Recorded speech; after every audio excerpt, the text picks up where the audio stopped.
সিরাজগঞ্জে বানভাসী মানুষের অর্থাৎ প্রতিটি বাড়িতেই কিন্তু পানি প্রবেশ করেছে। অর্থাৎ সিরাজগঞ্জের পূর্ব মোহনপুর থেকে শুরু করে সয়দাবাদ এবং এখানকার যে আশপাশ যে এলাকাগুলো রয়েছে প্রতিটি এলাকাতে কিন্তু পানি প্রবেশ করেছে। অর্থাৎ আপনি চারদিকে যেদিকে তাকাবেন শুধু থই থই পানি আর পানি। প্রতিটি বাড়িতেই পানি প্রবেশ করায় এই অঞ্চলের মানুষের কিন্তু বিশুদ্ধ খাবার পানির ব্যাপক সংকট দেখা দিয়েছে। সেই সাথে যে ছোটো ছোটো শিশু এবং গবাদি পশু নিয়ে অনেকটাই বিপাকে পড়ে আছে এই বানভাসী মানুষগুলো।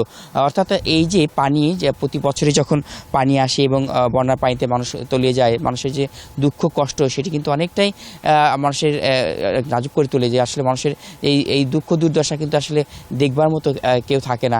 দেখতে পাবেন সকল শিক্ষা প্রতিষ্ঠানগুলো কিন্তু, অর্থাৎ এই অঞ্চলে যে শিক্ষা প্রতিষ্ঠানগুলো রয়েছে সেই শিক্ষা প্রতিষ্ঠানগুলো কিন্তু বন্ধ রয়েছে, কারণ শিক্ষা প্রতিষ্ঠানের মাঠে এবং ক্লাসরুমে পানি প্রবেশ করেছে।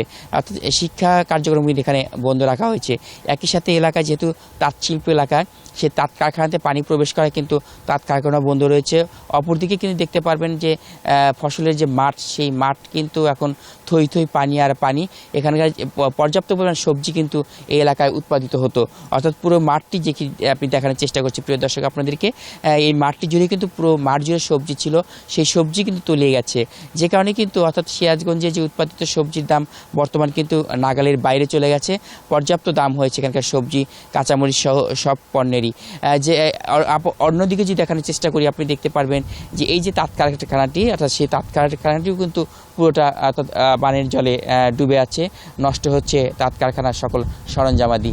অর্থাৎ চারদিকে এই অঞ্চলের চারদিকে শুধু থই থই পানি আর পানি। নতুন করে প্রবেশ করায় কিন্তু অনেকটাই বিপাকে পড়ে আছে অঞ্চলের মানুষ। আপনারা জানেন যে গো খামারের রাজধানী কিন্তু সিরাজগঞ্জ। বিশেষ করে সেই গো খামারের খাদ্য কিন্তু ব্যাপক সংকট দেখা দিয়েছে, কারণ মাঠ জুড়ে ঘাসের কোনো দেখা নেই, সকল মাটি তলিয়ে গেছে বানের জলে। যে কারণে কিন্তু আসলে শুধু একমাত্র শুকনো খাবারের উপর নির্ভর করতে হচ্ছে গবাদি পশুগুলোকে। কাঁচা ঘাস থেকে শুরু করে অন্য কোনো খাবার কিন্তু গবাদি পশুকে এখানকার যারা খামারি মালিক রয়েছে তারা কিন্তু দিতে পারছে না। যে কারণে কিন্তু অনেকটাই দুর্বিষহ জীবনযাপন চলছে এই বানভাসী মানুষগুলোর। বিশেষ করে বিশুদ্ধ পানির কিন্তু ব্যাপক সংকট দেখা দিয়েছে। সেই সাথে এখানে কিন্তু খাবার রান্না করা খাবারও কিন্তু মানুষকে খাওয়া অনেকটাই কষ্ট হয়েছে। প্রতিটি বাড়িতে পানি প্রবেশ করায় মানুষের খাবার থেকে শুরু করে সব কিছুতেই কিন্তু অনেক সমস্যা আমরা লক্ষ্য করছি। সেই সাথে কিন্তু পানিবাহিত রোগের সংখ্যাও কিন্তু ধীরে ধীরে বাড়ছে। ইতিমধ্যে আমরা স্বাস্থ্য অধিদপ্তর থেকে জানতে পেরেছি এই বানভাসী মানুষের মাঝে নানান রোগ কিন্তু তারা লক্ষ্য করছে। বিশেষ করে যে সমস্ত পানিবাহিত রোগগুলো রয়েছে সেই রোগীদের সংখ্যা কিন্তু অনেকটাই হাসপাতালে বৃদ্ধি পাচ্ছে। অর্থাৎ এভাবে কিন্তু সিরাজগঞ্জে যে সমস্ত এলাকাটি রয়েছে, অর্থাৎ এই সিরাজগঞ্জে বানভাসী মানুষরা রয়েছে, বিশেষ করে চর অঞ্চলের কথা যদি বলতে চলি, যে আপনারা জানেন যে সিরাজগঞ্জ একটি যমুনা নদীর গর্ভে থাকা যে চরগুলো রয়েছে সেই চরগুলোর অবস্থা কিন্তু অনেকটাই নাজুক। অর্থাৎ সেই চরের পানি প্রবেশ করার কারণে চর অঞ্চলের মানুষের দুর্বিষহ জীবনযাপন কিন্তু চলছে। বিশেষ করে চৌহালি উপজেলার কথা যদি বলতে চলি, যে চৌহালির মানুষ কিন্তু অনেকটাই কষ্টের মধ্যে রয়েছে। সেই সাথে চৌহালি এবং শাহজাদপুর দুটি এলাকায় যমুনা রুদ্র রূপ নেওয়ার কারণে কিন্তু নদী ভাঙনে ব্যাপক তাদের বাড়িঘর ভেঙে চলে যাচ্ছে, ফসলি জমি সবই কিন্তু ভেঙে যাচ্ছে নদী গর্ভে।